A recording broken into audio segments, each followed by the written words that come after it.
In the humble town of Greenleaf, Kansas, situated among the boundless expanses of corn and wheat fields, life had always maintained a sense of simplicity. The townsfolk led unpretentious lives, either tending to the fertile land or toiling away in the nearby factories. This quiet existence carried on, uninterrupted, until one fateful day when the world as they knew it was transformed forever. It was on this extraordinary day that ethereal crowns materialized above the heads of every human being on earth. These crowns, holographic and seemingly crafted from pure light, radiated a captivating assortment of colors and shades. The sight of these glowing halos left the people of Greenleaf, and indeed the entire world, utterly astonished and confounded. As the residents of Greenleaf gathered in the town square, they marveled at the mysterious crowns hovering above them. Conversations buzzed with excitement and wonder as friends, neighbors, and strangers alike speculated on the origin and meaning of these enigmatic symbols. Farmer Johnson, wearing his worn-out overalls and straw hat, looked up at his own golden crown and mused aloud. Could this be a message from the heavens? His wife, Martha, her green crown reflecting the color of the crops they cultivated, replied with a furrowed brow. Or perhaps it's a warning from beings beyond our world. We can't be sure. The usually quiet and introverted librarian, Miss Eleanor, chimed in, her indigo crown casting a gentle glow on her face. It could also be a manifestation of our collective thoughts and desires, a reflection of our interconnected lives. Each person in Greenleaf looked at the crowns with a sense of reverence and curiosity, as if attempting to unlock a hidden code. The young and the old, the rich and the poor, the strong and the weak, all now bore a crown that seemed to transcend the very fabric of reality. It was a moment that defied explanation, and it was only the beginning of the incredible journey that lay ahead. Within the close-knit community of Greenleaf, a multitude of conjectures surfaced regarding the source of the mesmerizing crowns. Some inhabitants entertained the notion that extraterrestrial beings or an advanced artificial intelligence had orchestrated the phenomenon, while others entertained the possibility of divine intervention at play.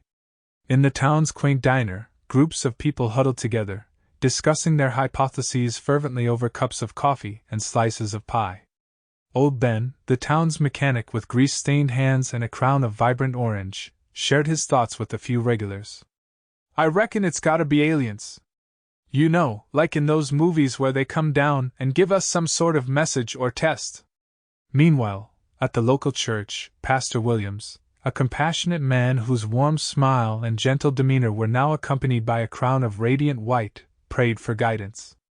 In his sermon, he urged his congregation to consider the possibility of divine influence.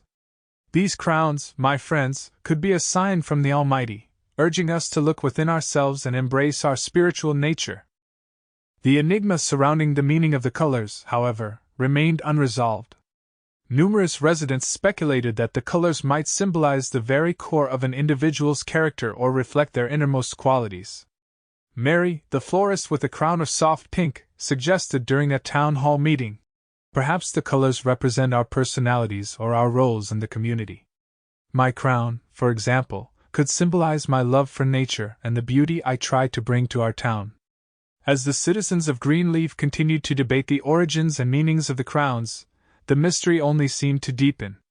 Yet, in the midst of uncertainty, the townspeople found a renewed sense of connection and purpose, as they sought to unravel the enigma that had befallen their quiet, rural community. In the very center of Greenleaf, a young man named Samuel, just 17 years of age, diligently labored at the bustling factory responsible for manufacturing tractor components. Samuel was an earnest worker, devoting his time and energy to support his family and contribute to the community. However, unbeknownst to him, his life was about to change forever. Samuel's crown was unlike any other in Greenleaf, or, as it would soon be discovered, the world.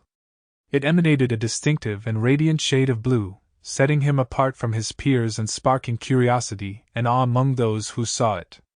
When Samuel first caught sight of his own reflection in a puddle outside the factory, he couldn't believe his eyes. "Why me?" he whispered, the weight of his newfound uniqueness settling upon his shoulders. The news of Samuel's extraordinary crown spread like wildfire, not just within the boundaries of Greenleaf, but far beyond. People from distant towns and cities began to embark on a pilgrimage to witness the boy with the one-of-a-kind blue crown, eager to understand its significance and perhaps gain insight into the overarching mystery of the crowns. As the first wave of visitors arrived in Greenleaf, Samuel found himself thrust into the spotlight. Tom, the local baker with a crown of deep maroon, approached Samuel as he left the factory one day. "You know, son, they say there's something special about you. That blue crown of yours has folks talking all over the country." Samuel, initially overwhelmed by the sudden attention, eventually embraced his unique role in the unfolding story of the crowns. As he stood before a growing crowd of onlookers, he couldn't help but wonder if his singular blue crown held the key to unlocking the enigma that had captured the world's imagination. With each passing day, Samuel found himself increasingly engulfed by the relentless waves of curiosity and fascination that surrounded him. The once tranquil and unassuming life he had known was now a distant memory, replaced by a whirlwind of questions, expectations, and attention. Deep within his heart, Samuel yearned for the simplicity of the days before the crowns had materialized, when he was just an ordinary teenager working in the factory. On one particular morning, as Samuel made his way through the town's quiet streets towards the factory, he couldn't shake off the nagging feeling of unease that had settled in his chest. The weight of his newfound notoriety seemed to press down on him, threatening to suffocate the dreams and aspirations he had once held dear. As he rounded a corner, his gaze fell upon a mysterious figure leaning nonchalantly against the brick facade of a quaint store. The stranger, a young woman with an air of confidence and intrigue, sported a flickering red crown above her head. Sensing Samuel's gaze, she lifted her eyes to meet his, a piercing stare that seemed to bore into his very soul. Samuel felt an inexplicable connection with this enigmatic individual, as if fate had brought them together at this precise moment in time. He hesitated, momentarily frozen, before mustering the courage to approach her. The woman, sensing Samuel's trepidation, offered him a reassuring smile and introduced herself. "Hi there, I've heard the stories about you and your unique crown," she said, her voice a blend of warmth and determination. "My name is Kira, and I believe these crowns have a deeper purpose, one that you might hold the key to unlocking." In that instant, as Samuel stood before the mysterious Kira and her red crown, he felt a flicker of hope ignite within him. Perhaps, together, they could unravel the enigma of the crowns and, in doing so, restore the tranquility and purpose that had been stolen from his life. As Kira spoke, her eyes never wavered from Samuel's, and he found himself captivated by her unwavering conviction and determination. The connection he felt with this mysterious woman, and the gravity of the responsibility that now seemed to rest upon his shoulders, filled him with a sense of purpose that he had never experienced before. Samuel found himself utterly captivated by Kira's words, unable to resist the allure of her intriguing hypothesis. As she expounded upon her theory, she posited that the crowns could represent a message of great import, with Samuel's singular blue crown potentially serving as the pivotal element required to decode it.